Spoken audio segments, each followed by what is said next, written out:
faithful, welcome back to You've Got Mail presented by Delta Dental. I'm your 49ers team reporter, Briana Jeannel, and today we're sitting down with 49ers safety Malik Mustafa. We talk all about his background growing up in Charlotte, North Carolina, and his journey to the Bay Area. Check it out right here. Malik, thanks for joining us on the podcast. How are you? I'm great. Thanks for having me again. It's an honor to be here. Yeah, definitely. We're excited to get to know more about you, who you are off the field. So basically, if you're introducing yourself to someone, they have an idea in their head of what a pro football player looks like. But who is Malik off the field? Yeah, so I would say I'm a pretty a spontaneous person. I like to venture out. I'm a big mountain guy. You know, I'm from North Carolina, so we got a lot of good mountains out there, like Appalachian Mountains, if anyone's ever heard of it. So I like to enjoy nature a lot, kind of just reset away from football. So that's definitely one of the things I kind of pride myself in, kind of being able to reset and kind of get away and be in touch with the earth and stuff like that. I love that. Have you gone on any hikes around the Bay Area? Yeah, there's this Alvisio Trail. It has a salt pond or whatever. It's pink or whatever. So that one's pretty cool. I still need to go to Redwood. So definitely gonna try to go there soon as well. California has a bunch of spots, so I'm gonna still try to check some off the list for sure. So hiking is one of your ways that you can reset, relax, get away from football, and just mentally clear yourself. Tell me, do you like to challenge yourself during hikes, or is it more of the view and the aesthetic nature of the hike? Yeah, I challenge myself enough in football. I'm trying to just chill when I do hikes. Hikes are already a battle on its own, so it's not like I'm trying to set a PR or anything. I'm just trying to enjoy the environment, the surroundings, everything.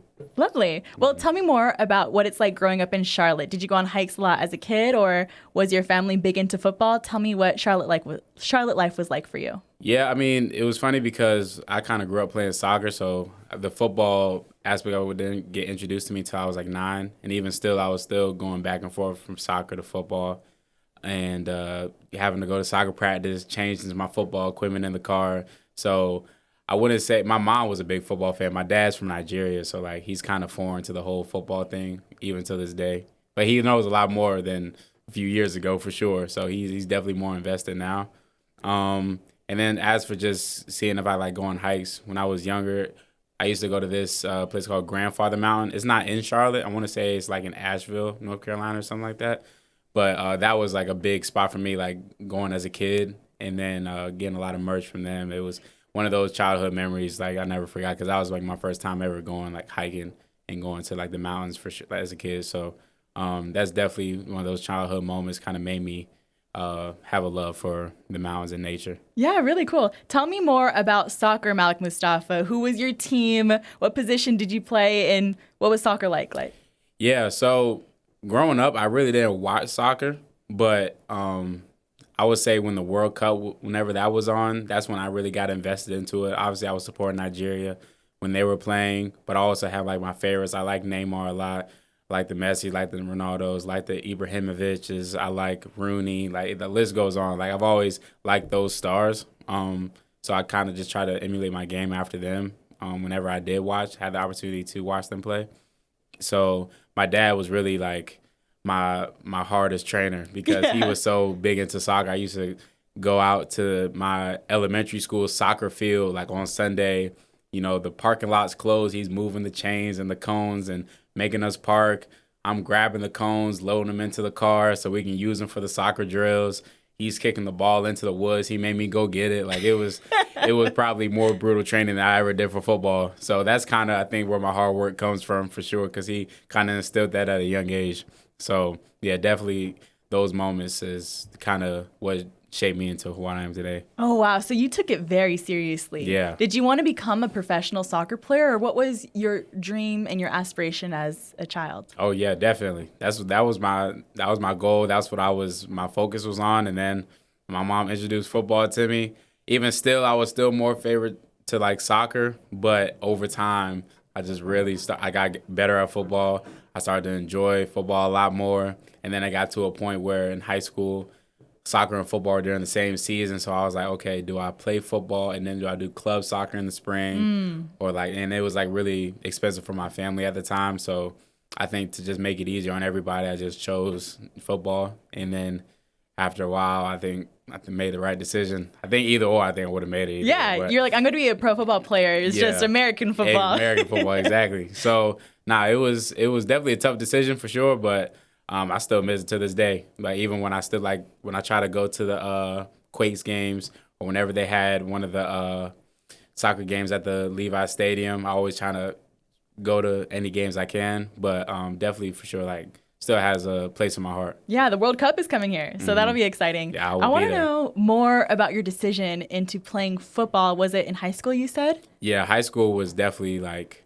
the decision where it's like, okay, I'm gonna just go full throttle on football. What weighed that decision to have you lean that way? Because you are all in on soccer. Yeah, I think over time, I think it was I had a lot more friends with football. Like I had friends with soccer, but a lot of my homeboys played football. So I think always just being around them was just one of those key factors, like just that bond time in itself. Definitely weighed in on my decision. And then when I did get to high school, I didn't even play like the position I thought I was going to play. I thought I was going to be a running back. But then my mom was like, no, you got to go on defense.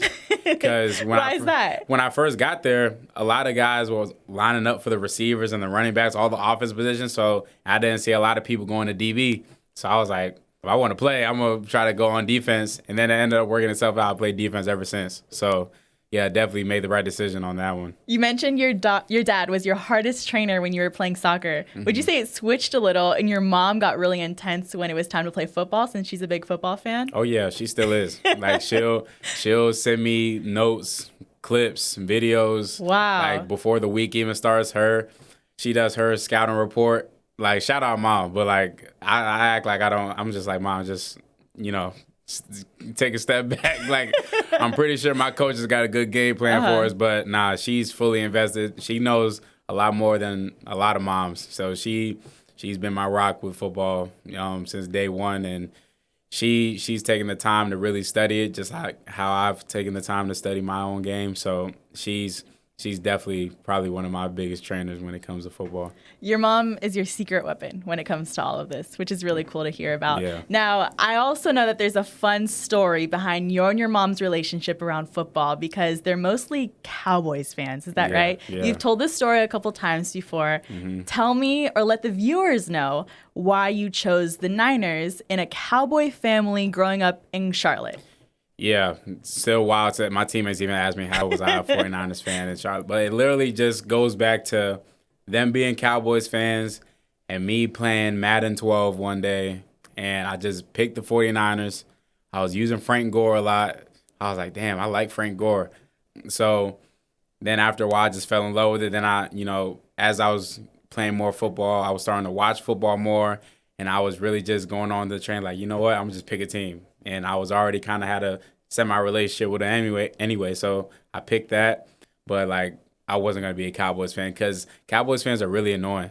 Like, I'm not going to lie. Like, people try to talk about, like, our fans, but Cowboys fans are really annoying because I sat there at those cookouts with my Cowboys family, my Pittsburgh Steelers family, like, and just seeing them react to the games, it's like, yeah, I can't be a part of this crew. Like, I'm just stick with my Niners. And ever since, it just took off. Like, I got like I used to have a picture of me in this hat with a San Francisco Niners hat that my mom lost in the iCloud. She forgot her password or whatever. But it was like a Facebook post she made when, like, Kaepernick, I think, just beat the Packers or whatever. I remember that game. Yeah, and I flexed because I was, like, taunting my mom, and she posted on Facebook. Kissing the bicep. Yeah, like, all that. So, yeah, I just always had a love for it, like, ever since then.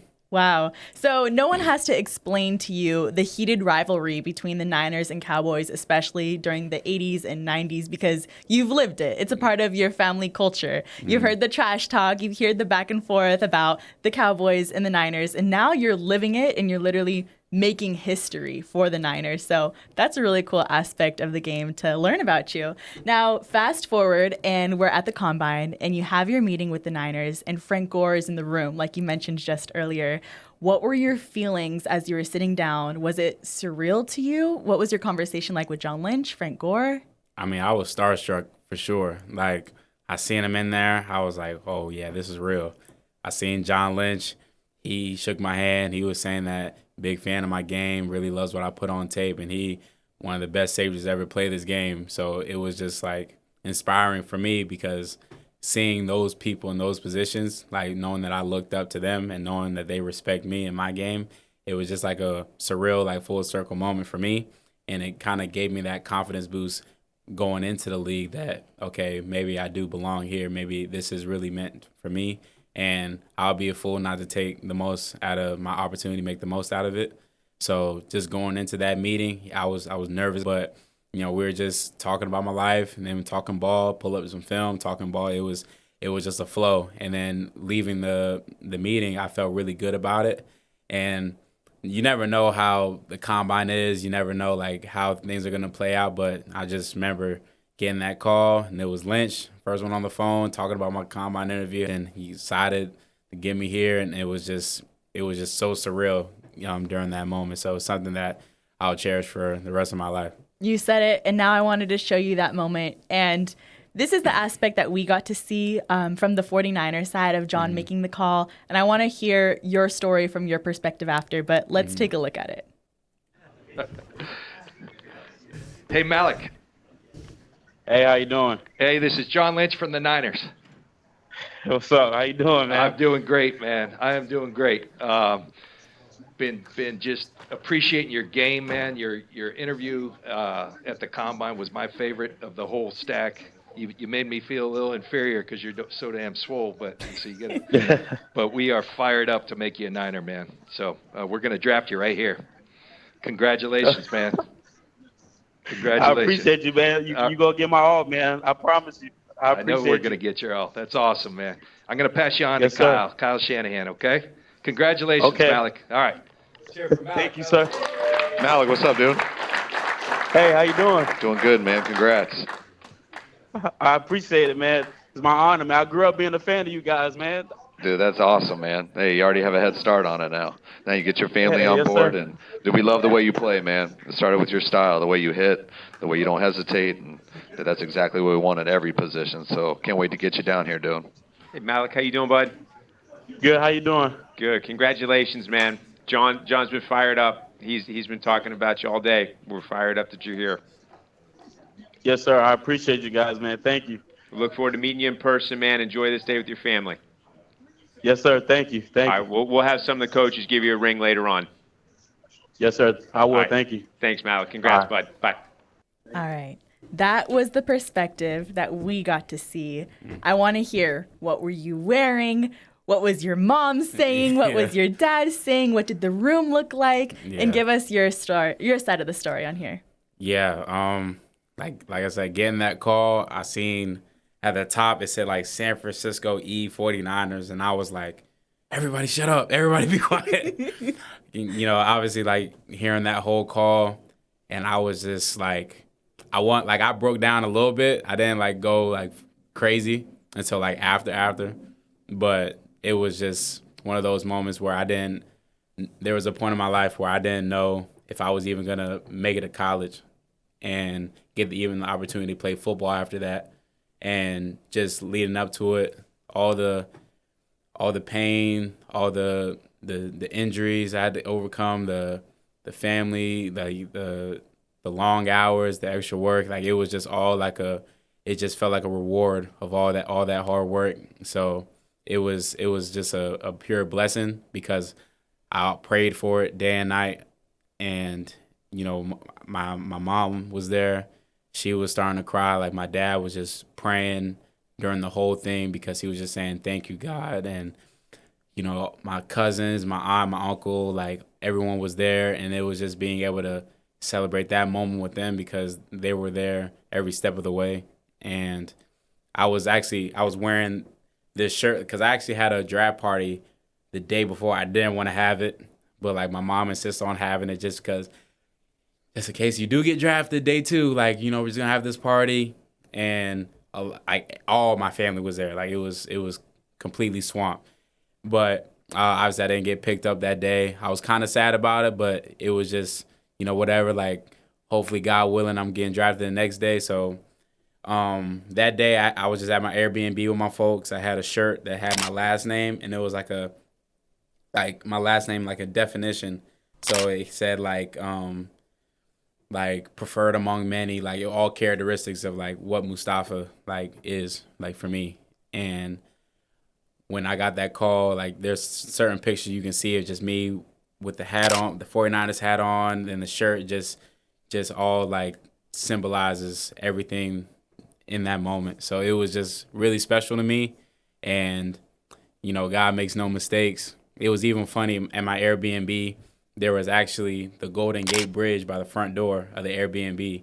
And I had I was there the whole week and I had no idea that was there. I didn't even pay any attention to it until like after I got drafted, everyone pointed it out and I was like, holy, and I went to go take a picture next to it. Like, can't be real. So it's just one of those things like, okay, I'm right where I need to be and I just can't ignore the signs. So, ever since that moment, I've just tried to make the most out of every opportunity that I've been able to get and just be able to make not just the logo that I represent for this organization, but also the last name on my back. Yeah, all the signs were there and all the stars were aligned for you to come over to the Bay.